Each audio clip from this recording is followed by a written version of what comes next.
Samo su lukavo iskorištavali sve darove šume. Njihovi su običaji bili drugačiji od naših, no ipak obećali su nam prijateljstvo. Vašim je djed, kralj Runard, izgradio moćnu branu da obuzda nabujale vode.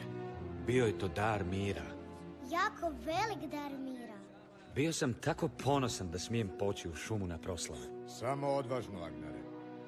Ali nisam mogao ni zamisliti što će se dogoditi. Naš oprez je popustio. Bili smo očarani.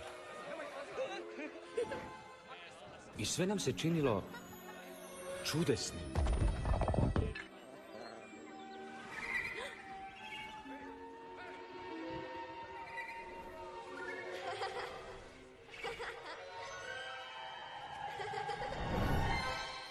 Ali nešto je pošlo po zlu. Odjednom su nas napali. Sakri se iza mene. Bila je to bespoštedna bitka.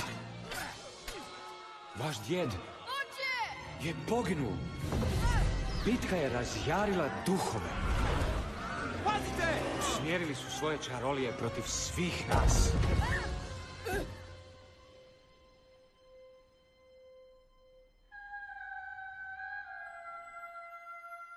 I tada se začuo glas.